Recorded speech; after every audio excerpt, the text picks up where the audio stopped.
Hello, जय हिंद दोस्तों। स्वागत है आपका फिर से हमारे इस YouTube चैनल में जिसका नाम है सीजी नॉलेज विद डीके में। ओके, आज हम जो है छत्तीसगढ़ का जो आधुनिक इतिहास है उस छत्तीसगढ़ के आधुनिक इतिहास में, है ना, जो पिछले हम वीडियो देख चुके थे, सूबेदारी जो व्यवस्था था, सूबेदार थे, उस सूबेदार को कंप्लीट कर लिए थे। आगे जो इस क्लास में सूबेदार से हम आगे बढ़ेंगे और देखेंगे क्या है आपका ब्रिटिश अधिचयों का शासन छत्तीसगढ़ में कैसे स्टार्ट हुआ और इसके पीछे अप्पा साहब का क्या यहाँ पर आपका रणनीति था। ठीक है भैया, इतने को याद रखना। लास्ट क्लास में मैं सूबेदार जी जो शासन है, सूबेदार का जो शासन है उसकी नियुक्ति कैसे होता है, कौन कौन सूबेदार बने हैं, इसको अपन क्या किए थे, इससे पहले जो वीडियो है उसमें अपन कंप्लीट कर लिए थे। आज का जो वीडियो में हम जो है शुरू में देखेंगे सूबा शासन का मूल्यांकन करेंगे और सूबा शासन के मूल्यांकन के साथ साथ हम क्या करेंगे, अप्पा जी का क्या योगदान रहा यहाँ पर छत्तीसगढ़ में, कैसे वो यहाँ के शासन को या सत्ता को प्रभावित करते हैं, किस प्रकार से ब्रिटिश अधीक्षक का यहाँ पर आपका नियुक्ति होता है और क्यों होते हैं उसको अपन देखेंगे। ठीक है, तो पहली बात करते हैं सूबा शासन का मूल्यांकन। कई बार क्या होता है पीएससी मेंस में, आप जैसे नॉर्मल बुक में पढ़ोगे तो सूबेदारी पद्धति आप लिख सकते हो, लेकिन अगर पूछे सूबा शासन का मूल्यांकन कीजिए तो आपका गेजरा फेंक देगा। समझ रहे बात को? तो ये जो कुछ जो चीज है उसको थोड़ा ध्यान से सुनिएगा। सूबा शासन का मूल्यांकन कहने का मतलब यह है, मूल्यांकन का मतलब कि जो सूबेदारी व्यवस्था चल रहा था वो क्या उसमें पॉजिटिव पॉइंट थे, क्या उसमें नेगेटिव पॉइंट थे, कुछ अच्छा चीज उसमें था या नहीं, यही चीज क्या कहलाएगा, आपका मूल्यांकन कहलाएगा। ठीक है जी। तो सूबेदारी व्यवस्था की अगर बात करें तो चूंकि वेंको जी भोसले जो है वो केवल छत्तीसगढ़ के लिए पैसे वसूलने के लिए ही यहाँ पर आपका सूबेदारों को नियुक्त किए थे, ना उसकी योग्यता पर ध्यान दिया था, ना उसके काम पर ध्यान देते थे। समझ रहे हो जी? जो व्यक्ति ज्यादा बोली लगाता था सूबेदारी पद के लिए उनको सूबेदार नियुक्त कर दिया जाता था, और जो यहाँ पर पदस्थ जो सूबेदार होते थे वो सूबेदार जो है छत्तीसगढ़ की आर्थिक स्थिति, सामाजिक स्थिति, इससे उसको कोई मतलब नहीं था। वो केवल ये चाहते थे कि छत्तीसगढ़ में जितना ज्यादा से ज्यादा हो सके हम धन संचय कर सके और अपना सूबेदारी को बचा सके।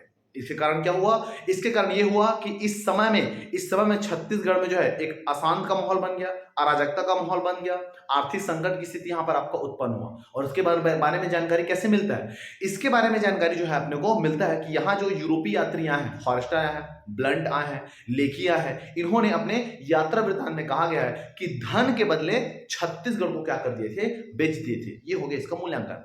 मैं जो मेंस का जो मैं खुद पर्सनल जो नोट्स बनाया हूं, जब मैं मेंस दिलाया था, जब मैं लिखा हूं, उसको मैं आपके सामने रीड कर दे रहा हूं ताकि आपके पीएससी मेंस में अगर पूछे सूबा शासन का मूल्यांकन तो आप उसको अच्छे से लिख सको। ठीक है, उसके बाद हम क्या करेंगे, आगे की वीडियो को कंटिन्यू करेंगे। ठीक है, चलिए देखते हैं सूबा शासन का मूल्यांकन।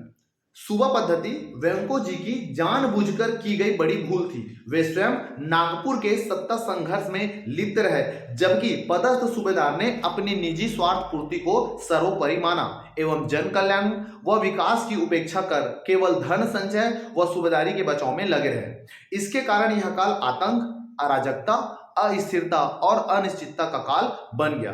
फलस्वरूप कृषि की दशा दयनीय हो गई, अनेक गांव वीरान हो गए, लोगों की कठिनाइयां बढ़ी, किंतु मराठे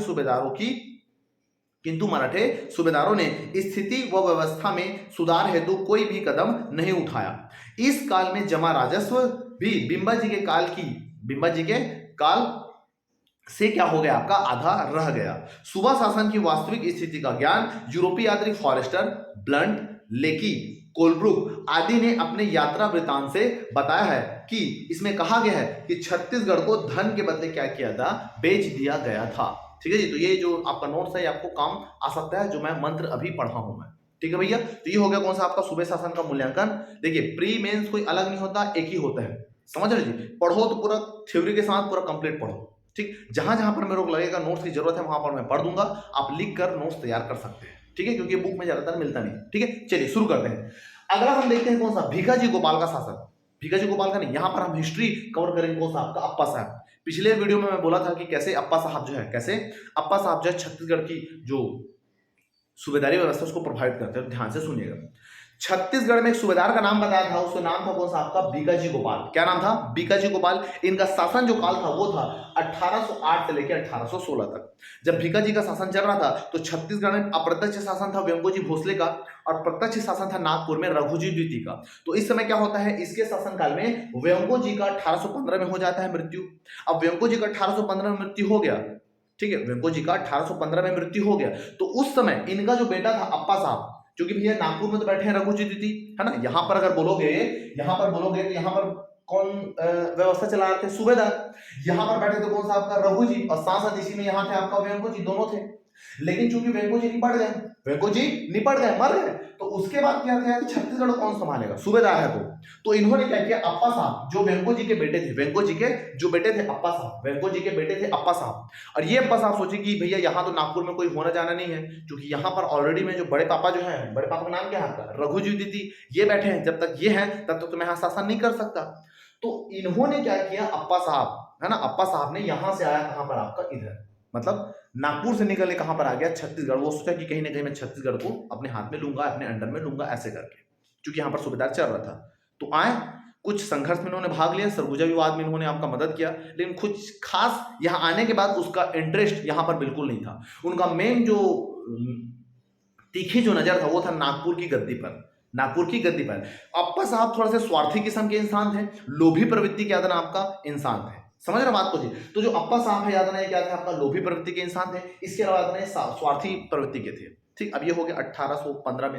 अब उसके जस्ट एक साल बाद क्या होता है? रघुजी द्वितीय का भी मृत्यु हो जाता है 1816 में।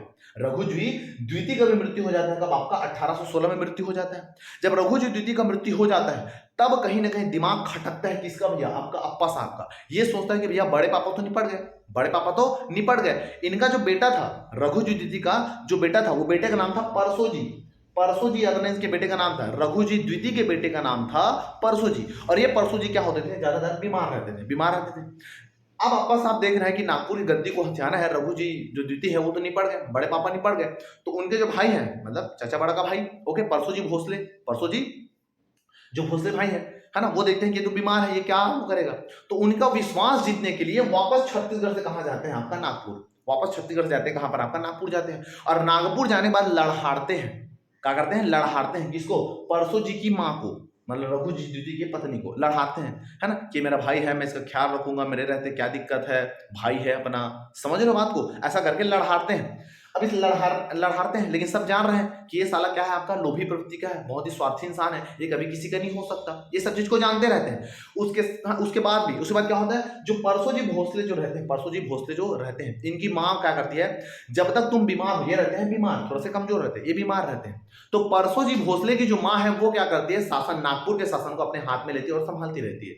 इसी बीच परसो जी भोसले का क्या हो जाता है? मृत्यु हो जाता है। और इनकी पत्नी रहती है, पत्नी का नाम रहता है कांसीबाई, पत्नी का नाम रहता है क्या? कांसीबाई। ये इनके साथ क्या हो जाती है? सती हो जाती है। किसके साथ? परसो जी भोसले के साथ। ठीक, उसके अलावा कुछ खास नहीं। तो यहाँ पर परसो जी का पत्ता साफ। अब परसो जी का पत्ता साफ हो गया, मतलब अप्पा साहब का दरवाजा खुल जाता है भैया कि अब मैं नागपुर का क्या बनूंगा? आपका शासन बनूंगा, नागपुर का शासक मैं बनूंगा। लेकिन उनकी जो मम्मी है, उनकी मम्मी कहने मतलब परसो जी की जो मम्मी है, वो क्या करते हैं? इसका विरोध करते हैं। अब बौखलाया हुआ जो अप्पा साहब है, ये क्या करते हैं? मैं क्या करूं, मैं क्या करूं? इनका दिमाग चलता है थोड़ा सा उल्टा, साले उल्टा पैदा हुआ था इसलिए दिमाग उल्टा चलता है। ये क्या करते हैं? नागपुर की सत्ता को हथियाने के लिए ये चले जाते हैं अंग्रेजों की शरण में। ठीक है, आप ध्यान से सुनिएगा, अंग्रेजों की शरण में। तो यहां पर देखोगे अप्पा साहब कम्स छत्तीसगढ़, मतलब अपने पापा के मरने के बाद ये कहां पर आते हैं? छत्तीसगढ़ में आते हैं। ठीक है जी। अप्रैल 1816 में जब इसके पिताजी मर जाते हैं, रघु जी मर जाते हैं, तब ये नागपुर जाते हैं छत्तीसगढ़ से वापस, जो बता दिया था मैं। ठीक, अब जब पता चल जाता है कि मेरे यहाँ कुछ होना नहीं है, लेकिन फिर भी मेरे को नागपुर होना, मतलब नागपुर होना, बात खत्म। समझ रहे बात को? ये हो गया। तो 15 जून, याद है ना, 15 जून 1816 ना, ध्यान सुनिएगा, डेट को याद रखिएगा। 15 जून 1816 को ये क्या करते हैं? अंग्रेजों के साथ सहायक संधि करते हैं। ठीक है, ये सहायक संधि करते हैं अंग्रेजों के साथ। और उस समय जो अंग्रेज में जो गवर्नर जनरल थे, गवर्नर जनरल कौन था? गवर्नर जनरल थे लॉर्ड हेस्टिंग। उनके साथ जाते हैं, उनके साथ बोलते हैं कि भैया आप मेरे को नागपुर का सत्ता दिलाइए, नागपुर का मेरे को सत्ता दिलाई, ऐसे करके। तो ठीक है, बोलते हैं हाँ ठीक है, हमको क्या मिलेगा? आप अगर मेरे को नागपुर का सत्ता दिला दोगे, अंग्रेज ऐसे बोलते हैं कि आप, है ना, अंग्रेजों को बोलता है, आप मेरे को नागपुर का अगर सत्ता दिला देंगे तो मैं क्या करूंगा? आपको जो टकोली है, जो भी आप चाहते हो वो मिलेगा। तो बोलता है कि अपने को अप्रत्यक्ष रूप से शासन चाहिए, संभालो आप, ऑर्डर हम देंगे। ठीक, ये मान जाता है, दिमाग तो रहता नहीं है, भूसा भरा है इसके दिमाग में। ठीक, तो होता क्या है? तो 15 जून 1816 में सहायक संधि होता है अंग्रेजों के साथ, लॉर्ड हेस्टिंग के साथ। अब इस प्रकार से जब सहायक संधि होता है, ये बैठ जाता है गद्दी में, कौन? आपका अप्पा साहब। अप्पा साहब गद्दी में बैठ जाता है, और जैसे गद्दी में बैठता है तो ये अंग्रेजों के विरुद्ध होने लगता है धीरे धीरे। ठीक, अब होता क्या है?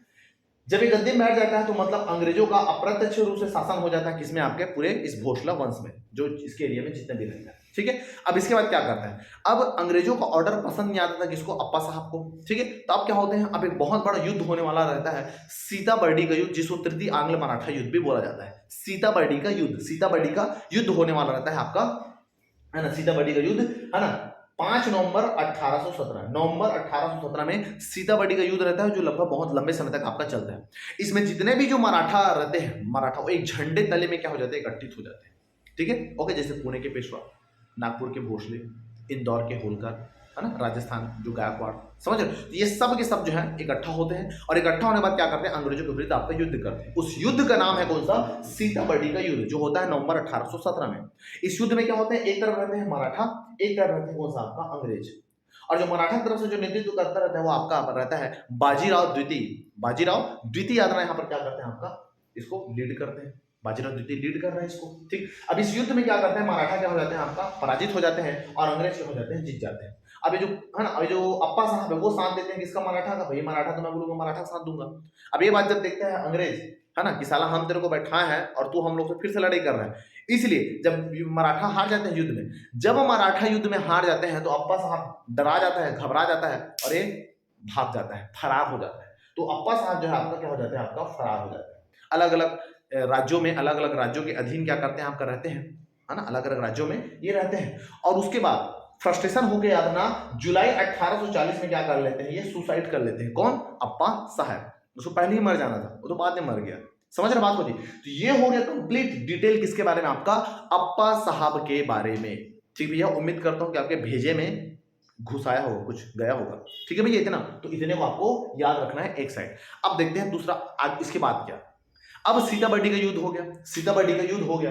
अभी पूरा का पूरा जो आपका मराठा है, पूरा मराठा जो क्षेत्र था भोसले का, ये पूरा का पूरा आ गया किसके अंतर्गत, प्रत्यक्ष रूप से अंग्रेजों के अंतर्गत। लेकिन उस समय नियम ऐसा था कि जब तक किसी के यहाँ बच्चा अगर है, मतलब उसकी संतान अगर है, तब तक क्या करेंगे, शासन चलता रहेगा। तब होता क्या है, ध्यान से सुनिएगा। अब तो कोई वंशज बता नहीं, इनकी एज भी मर गई, इनको कोई बेटा भी नहीं था, परसों जी का बेटा नहीं था, इनका की बेटा था अप्पा साहब का कोई बेटा नहीं था।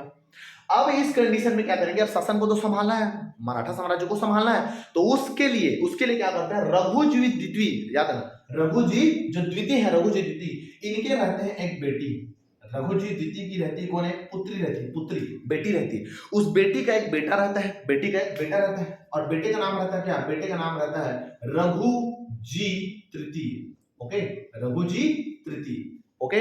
तो रघुजी द्वितीय की बेटी का जो बेटा रहता है, बोल सकते हैं नाती, अपन बोल सकते हैं नाती, वो नाती को क्या बोलते हैं, आपका बोलता है कि ये क्या बनेगा, आपका राजा बनेगा। लेकिन वो नानचूर रहता है, वो क्या रहता है, नानचूर रहता है। अब नानचूर क्या गद्दी में बैठेगा, ओके, जो गद्दी का जो डंठल रहता है उसकी बराबर होगा वो नानचूर। तो बोलते हैं अंग्रेजी बोलते हैं कि भैया चूंकि वंशज इसका जो संतान है अभी नानचून है, छोटा है, जब ये बड़ा बाढ़ जाएगा, जब तक रघुजी तृतीय तीसरा वो वयस्क नहीं होते, तब तक क्या करेंगे, जो अंग्रेज है वो अंग्रेज क्या करेगा, यहां पर आपका शासन करेगा। ठीक है जी, समझ रहे हो बात को, आपका ऐसा है। तो रघुजी तृतीय के वयस्क होने तक अंग्रेज यहां पर क्या करते हैं, शासन करते हैं, और अंग्रेजों को शासन करने के लिए यहां पर आपका एजेंट बनाते हैं। क्या बनाते हैं, एजेंट, जिसको बोलते हैं ब्रिटिश अधीक्षक, इसको बोला जाता है, ब्रिटिश अधीक्षक इसको बोला जाता है। ठीक, आप पे हो गया, इतना समझ में आया होगा। अब क्या होता है इसके बाद, चूंकि अब देखो एक तरफ अंग्रेज भी है, एक तरफ मराठा भी है, मराठा तो भगाया नहीं है, तो चूंकि अंग्रेज और मराठा दोनों का शासन है, इसीलिए इस शासन को मतलब 1800 है ना, यहां पर अगर देखोगे तो इसके बाद जो 1818 के बाद का जो शासन है 1830 तक, ये शासन कहलाता है आंग्ल मतलब अंग्रेज, और आपका मराठा मतलब मराठा और आपका शासन, इसी को बोलते हैं आंग्ल मराठा क्या बोलेंगे, शासन बोलेंगे। और जो चलता है 1818 से लेके 1830 तक, याद रखना, आंग्ल मराठा शासन छत्तीसगढ़ में आपका चलता है। ठीक है जी, मतलब समझ लो अभी भी अंग्रेज जो है अप्रत्यक्ष रूप से छत्तीसगढ़ में क्या कर रहे थे, आपका शासन कर रहे थे। छत्तीसगढ़ में ही नहीं, छत्तीसगढ़ के साथ साथ पूरे भोसला के अंतर्गत जितना भी आता था। ठीक, अब क्या हुआ, अब जो आंग्ल मराठा जो शासन था पूरा अंग्रेज आ गए, ठीक है, उसके बाद लेकर बड़े होते तक अंग्रेज शासन किए हैं। इससे पहले आता ना जो पूरा भोसला मस्त था, 4 भाग में बटा था। एक बता था आपका छत्तीसगढ़ बता था, एक बता था नागपुर बता था, एक बता था कौन सा आपका चांदा का क्षेत्र बता था, और एक बता था बरान। अब जब ये अंग्रेज आए, इन्होंने क्या किया, उनको और काट दिया, इन्होंने और तोड़ दिया। तो ये पूरा का पूरा जो भोसला याद है आपका, जो एरिया था, पूरा याद है आपका, जो भोसला जो आपका जो एरिया था पूरा भोसला, उसको इन्होंने 6 भाग में तोड़ दिया, है ना, सॉरी 5 भाग में, 5 भाग में इन्होंने क्या कर दिया, तोड़ दिया। कौन कौन सा क्षेत्र था, तो एक जो क्षेत्र था जिसका नाम था छत्तीसगढ़, एक भाग क्या था आपका छत्तीसगढ़, एक भाग का नाम क्या था छत्तीसगढ़, एक छत्तीसगढ़ था, ओके। दूसरा की अगर बात करें तो दूसरा था कौन सा आपका नाम, दूसरा ये वाला जो क्षेत्र है, ये वाला था आपका चांदा, दूसरा क्या था भैया आपका चांदा, तो दो भाग हो गया, एक छत्तीसगढ़, एक क्या हो गया चांदा, एक क्या हो गया चांदा। ठीक, इतना एरिया बोलोगे इधर वाला ये वाला एरिया बोलोगे तो ये वाला जो एरिया था याद है ना, ये क्या था, ये था आपका छिंदगढ़। क्या नाम था, छिंदगढ़, ये छिंदगढ़ था, छिंदगढ़।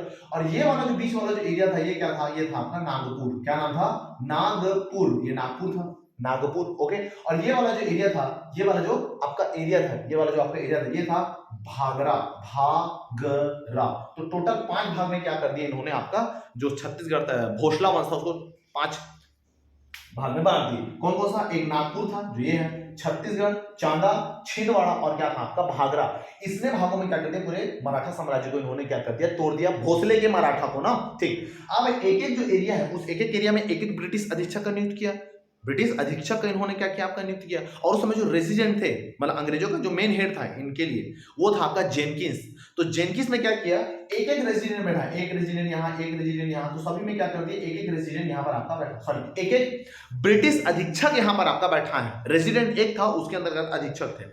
तो 5 क्षेत्र के लिए 5 अलग अलग आपका अधीक्षक बनाए थे। ठीक है, लेकिन अपने को छत्तीसगढ़ पढ़ना है, सीजी हिस्ट्री पढ़ना है, तो अपने को सीजी हिस्ट्री में ये देखना है कि छत्तीसगढ़ में कौन था आपका पहला ब्रिटिश अधीक्षक, और यहां से ब्रिटिश अधीक्षक का कार्य शुरू होता है। समझ रहे हो प्यारे बच्चों। ओके, यहां पर जो ब्रिटिश है ना रेजिडेंट थे, नागपुर के जो ब्रिटिश रेजिडेंट थे वो कौन थे, आपका जेनकिंस थे। ओके, अब इन्होंने क्या किया, ब्रिटिश अधीक्षक की नियुक्ति किया। और जो ब्रिटिश अधीक्षक थे वो कौन था, तो ब्रिटिश अधीक्षक का नाम था आपका, पहला जो ब्रिटिश अधीक्षक था उसका नाम था कैप्टन एडमंड। नाम याद रखिएगा, कई बार पेपर में पूछा है, प्रथम ब्रिटिश अधीक्षक कौन था, तो याद रखना captain Edmund. Captain Edmund, Edmund और एगन्यू के नाम में भारी दिक्कत होता है बाबू रे, समझ रहे हो, उसको अच्छे से पकड़ना। ओके, तो कैप्टन आपका एडमंड, इसका शासनकाल बहुत ही कम समय तक शासनकाल रहा है। ठीक है, जून में इनका नियुक्ति हुआ, जून में आपका पोस्ट पाए है ना, और नवंबर में खुदा गवाह। समझ रहे हो बात को, ये हो। तो यहाँ पर एडमंड की बात करोगे तो 1818 से 1818 मात्र याद रखना 6 माह। ओके, इनका जो है इसमें जो ज्वाइनिंग हुआ था, ज्वाइनिंग ये हुआ था कब, आपका जून में, ज्वाइनिंग हुआ था जून में। ठीक है, और चले गए ऊपर का, ऊपर चले गए आपका, मृत्यु हुआ आपका नवंबर में। तो मुश्किल से 6 से 7 महीने इन्होंने क्या किया, छत्तीसगढ़ में ब्रिटिश अधीक्षक के रूप में कार्यभार संभाला है। किसने, आपका कैप्टन एडमंड ने। Okay, captain Edmund. तो कैप्टन एडमंड की बात करोगे तो 6 माह तक इन्होंने क्या किया, आपका शासन किया है। जब यहाँ तो कुछ संधि के अनुसार कुछ राज्यों में परिवर्तन किया, एक संधि की इन्होंने, संधि के अनुसार इन्होंने क्या किया, जो सरगुजा क्षेत्र था, जो संबलपुर था, पिछले क्लास में बताया था कि संबलपुरी मराठों के अधीन आते थे। ठीक है जी, है ना। तो ना उड़ीसा के जो शासक थे उनके साथ, और इधर बंगाल वाले, इन्होंने क्या किया, इनके शासनकाल के समय ये जो सरगुजा वाला जो बेल्ट है, सरगुजा वाला बेल्ट, ये सरगुजा वाला बेल्ट यहाँ से अलग हो गया, सरगुजा जो क्षेत्र था वो अलग हो गया। उसके बाद यहाँ पर जो आपका जो संबलपुर का जो क्षेत्र था ये भी क्या हो गया, आपका अलग। समझ रहे बात को, जो इतना जो है छत्तीसगढ़ की अगर बात करोगे तो इतना यहाँ पर क्या हो गया, आपका उड़ गया, ये यहाँ से आपका फिरतुस, और ये भी यहाँ से आपका फिरतुस। ओके, समझ रहे बात को। तो एक संधि के अनुसार सरगुजा जो क्षेत्र था, सरगुजा जो रियासत था, सरगुजा वाला जो एरिया था, संबलपुर वाला जो एरिया था, उनको क्या कर दिया, अलग कर दिया। बाद में फिर मिला दिया, जब अंग्रेज प्रत्यक्ष रूप से आएंगे उसको देखेंगे बाद में। ठीक, आपका ये इसको याद रखिएगा। और इन्होंने क्या काम किया, इनके समय याद रखना कुछ विद्रोह हुए थे, कुछ विद्रोह। एक विद्रोह हुआ था डोंगरगढ़ में। ठीक है, डोंगरगढ़ देखोगे तो यहाँ पर ये वाला एरिया, आपका डोंगरगढ़, ये आपका डोंगरगढ़ है। ओके, जो राजनांदगांव जिला में पड़ता है, यहाँ पर क्या मिलेगा, यहाँ पर मिलेगी, ये देखो, ये पूरा जो है अभी वर्तमान में राजनांदगांव जिला है। ठीक, यहाँ पर बोलोगे तो यहाँ पर डोंगरगढ़, यहाँ पर डोंगरगढ़ था। डोंगरगढ़ के ऊपर बोलोगे तो यहाँ पर एक खैरागढ़, और यहाँ पर बोलोगे तो राजनांदगांव। ठीक है, खैरागढ़, राजनांदगांव, बीच में आपका डोंगर। तो ये जो डोंगर का जो वो था, डोंगरगढ़ जो रियासत के जो शासक थे, ओके, जमींदार थे या शासक थे, ये थे धन सिंह। कौन थे, धन सिंह। और धन सिंह जो है वो अप्पा साहब के एकदम फ्रेंड थे, क्लोज फ्रेंड, है ना, अप्पा साहब के एकदम दोस्त थे। तो ये क्या करते थे, जब पता चला कि अंग्रेज लोग है ना, तो अप्पा साहब उसको भड़काते थे। देखो टाइम चल रहा है कब, आपका 1818 वाला टाइम चल रहा है, 1818 वाला, मतलब अप्पा साहब अभी मरे नहीं है, आसपास थे, समझ रहे हो। तो ये बोलते थे कि अप्पा साहब बोले इसको भैया कि तू अंग्रेजों के खिलाफ विद्रोह का जो कैप्टन आया है उनको थोड़ा से लोगों को भड़का। तो डोंगरगढ़ का जो जमींदार रहता है, जमींदार का नाम रहता है, तत्कालीन जमींदार का नाम रहता है धन सिंह। ये विद्रोह करता है। जब विद्रोह करता है तो इधर कैप्टन एडमंड जो है लेटर भेजते हैं किनको, खैरागढ़ के जमींदार को और राजनांदगांव के जमींदार को। इनको बोलते हैं कि बहुत बात कर रहा है, उसके मुंह को बंद करवा। तो ये तो खैरागढ़ के जमीन और आपका राजनांदगांव, ये दोनों के जो शासक रहते हैं, जो दोनों के जो जमींदार रहते हैं, वो जाते हैं इसको निपटाते हैं। किसको, डोंगरगढ़ के जो जमींदार रहते हैं जिसका नाम रहता है धन सिंह, उसको निपटा देते हैं। ठीक, और उसके बाद क्या करते हैं, डोंगरगढ़ जमींदार को दोनों में आधा आधा बांट देते हैं, आधा लेता है खैरागढ़, आधा लेता है राजनांदगांव। ठीक, तो ये होगा, इसको विद्रोह को शांत करते हैं। उसके अलावा संबलपुर जो विद्रोह होता है, संबलपुर विद्रोह मतलब कुछ हल्का फुल्का कुछ झगड़ा लफड़ा होते रहता है, तो वहां से मेजर रपसेट करके एक सेना रहता है, उनको बोलते हैं कि भैया कि वहां कुछ लफड़ा हो रहा है। इसके साथ साथ याद रखना, इन विद्रोह को दबाने के लिए मेजर रपसेट की जो सेना रहती है उनको भी बुलाते हैं यहाँ कि भैया यहाँ पर आइए, यहाँ पर कुछ लफड़ा हो रहा है, आप उसको देखिए। समझ रहे हैं बात को? ठीक है भैया, तो इतने को आपको याद रखना है एज अ कैप्टन एडमंड के बारे में। चूंकि ज्यादा लंबे समय तक नहीं रहा इसलिए खत्म यहां से। ठीक, दूसरा जो रहता है याद रखना मिस्टर आपका एगेन्यू, कैप्टन एगेन्यू का याद रखना आपका शासनकाल बहुत ज्यादा याद रखना क्या है आपका इंपॉर्टेंट है, कैप्टन एगेन्यू। कैप्टन एगेन्यू का जो शासनकाल है वो टाइम ड्यूरेशन भी याद रखना 1818 से लेकर 1825 तक याद रखना, यहां से क्या किया आपका शासन किए हैं कौन, आपका मिस्टर एगेन्यू या कैप्टन एगेन्यू। बहुत सारे मूलभूत परिवर्तन किए हैं, बहुत सारे नए नए चीजों को इन्होंने क्या किया आपका इसमें लाया है। ठीक है, तो देखते हैं पहला उन्होंने क्या किया, राजधानी परिवर्तन किया। राजधानी परिवर्तन का मतलब देखो, रतनपुर जो है जैसे कलचुरी वंश के शासक थे, जब है ना कलचुरी वंश के जो शासक थे और जो सूबेदारी व्यवस्था था, ये लोग पूरा रतनपुर को चूस लिए थे। रतनपुर का जो वैभव था वो धूमिल हो गया था, इसलिए उन्होंने सोचा कि भैया यहाँ तो पूरा चुसा गया है, यहाँ का खून, रायपुर अभी पर्याप्त है। तो इन्होंने क्या किया है, इन्होंने जो है रतनपुर के बदले रायपुर को क्या बनाया आपका नई राजधानी बनाया छत्तीसगढ़ का। इसीलिए बोलते हैं छत्तीसगढ़ की पुरानी राजधानी क्या है, तो रतनपुर। नया राजधानी कब बनाया, कौन सा है, तो नया राजधानी कौन सा है आपका रायपुर। ठीक है जी, ओके, इतने को भी आपको याद रखना है। ठीक, भू राजस्व व्यवस्था की अगर बात करें, भू राजस्व व्यवस्था, तो इन्होंने क्या किया, भू राजस्व व्यवस्था में एक अमूलभूत क्या किया, परिवर्तन किया। क्या किया, देखो जो परगना पद्धति का शुरुआत किए थे, परगना पद्धति है ना, विठलराव दिनकर थे, परगना पद्धति का शुरुआत किए थे। और वो जो परगना पद्धति थे उस समय गढ़ों की व्यवस्था को समाप्त करके परगना पद्धति बना दिए। परगना की संख्या कितना था आपका 27 था, एक परगना में 84 गांव आते थे। इन्होंने परगना को पुनर्गठन किया, जो 27 तो जो इधर उधर बटा उन्होंने क्या किया, उसको कंप्रेस्ड किया। और परगना की जो संख्या थी वो परगनों का पुनर्गठन करके 27 जो परगना था उसको पुनर्गठन करके परगनों की संख्या कितना कर दिया, 8 कर दिया। कितना, 8 इन्होंने क्या कर दिया, परगनों की संख्या को कर दिया। ठीक, इतना इसको याद रखना। कौन कौन सा याद रखना आपका परगना था, कौन कौन सा परगना था, तो ये कौन कौन सा परगना था, ठीक है 8 परगना था बनाया था इन्होंने। एक था आपका आर ट्रिपल आर जो मूवी अभी आया था। तो एक आर का मतलब होता है रतनपुर, एक का मतलब रतनपुर, दूसरे का मतलब रायपुर, तीसरे का मतलब राजरो, रतनपुर रायपुर राजरो। ओके, तीसरा आपका D D D D D D, समझ रहे बात को, क्या है आपका D D D, triple D है। ओके, तो डी डी क्या है आपका, डी है। तो जो डी डी है, एक डी का मतलब है धमतरी, एक डी का मतलब धमतरी, दूसरे डी का मतलब धमधा, धमतरी धमधा, और क्या है आपका दुर्ग। ओके, धमतरी धमधा दुर्ग, रतनपुर रायपुर राजरो धमधा धमतरी और आपका दुर्ग। ठीक है, आपका ये हो गया, समझ रहे बात। ओके, दूसरा बचा दो आपका के और आपका एन, के और आपका एन। ठीक है भैया, यहां पर अगर देखोगे,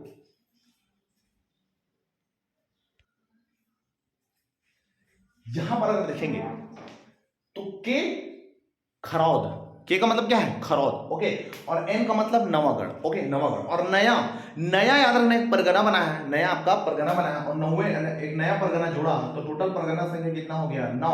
और नया परगना का नाम क्या है, तो नया परगना का नाम है आपका बालोद। ओके, रतनपुर रायपुर राजरो धमधा धमतरी दुर्ग खरौद और क्या है आपका नवागढ़, क्या है आपका नवागढ़ है। ओके, और एक है कौन सा आपका बालोद।